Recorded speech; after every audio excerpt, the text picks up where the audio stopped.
If your oven has a funky smell, produces smoke when you cook, or you simply have a lot of crud everywhere, it's probably time to clean it.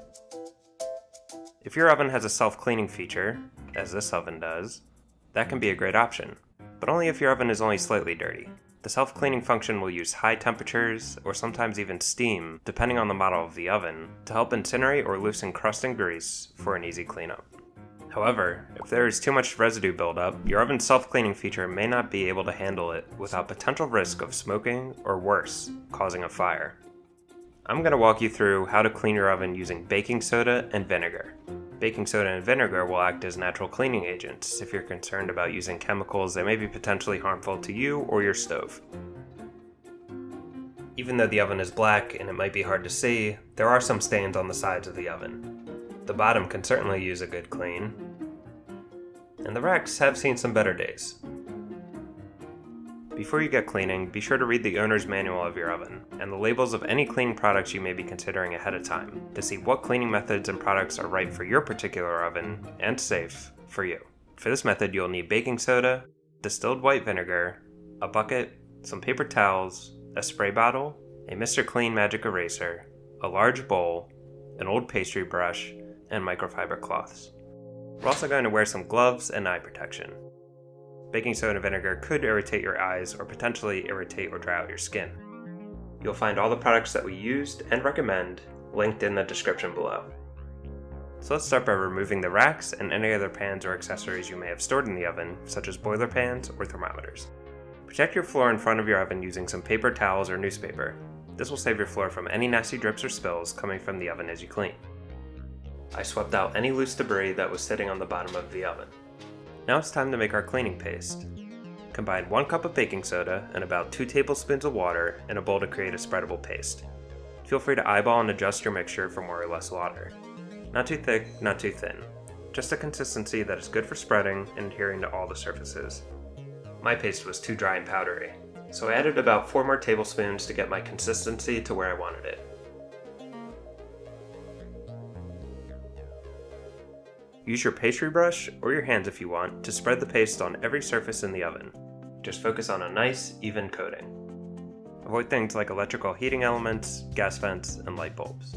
Don't forget the door.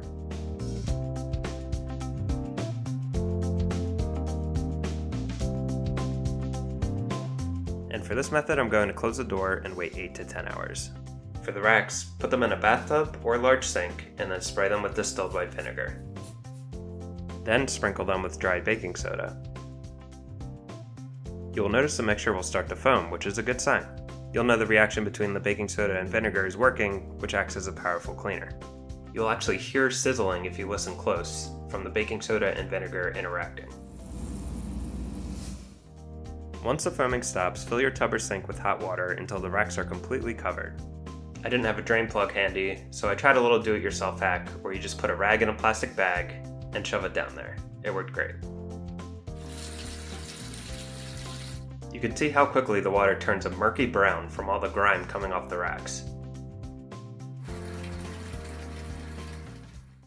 Alright, so it's been 8 hours. It's now nighttime for me. The paste has hardened, and we're now going to take it off using a damp microfiber cloth so that you don't scratch anything. Use a bucket of warm water to rinse the cloth as you go. Here's where a little elbow grease comes in.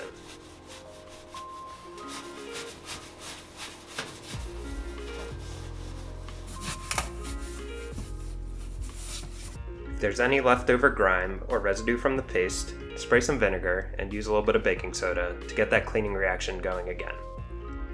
Let it foam up and then scrub with a Mr. Clean Magic Eraser, which will be a little more powerful than a cloth.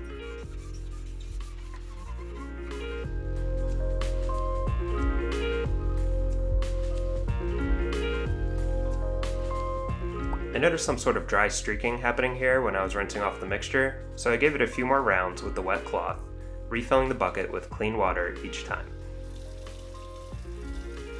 To finish cleaning the racks, drain the bathtub or sink, and wipe away any leftover grime with your microfiber cloth. You can see all the charred bits that flaked off at the bottom of my tub. Then dry your racks and put them back in. I was pleased with the results of cleaning with baking soda and vinegar. The oven is just overall a bit more shiny and sparkly. The bottom cleaned up well, and I was super impressed with how clean the racks got.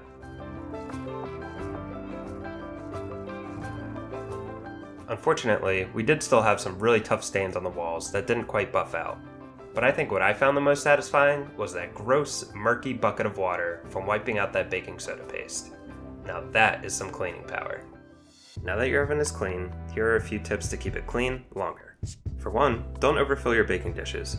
Overfilled baking dishes equals more drippy messes. You can also use roasting bags or oven liners to help contain messes. Clean up spills when you see them. It's easier to clean one area than the entire oven. And use that self-cleaning option if your oven has it, more than once a year.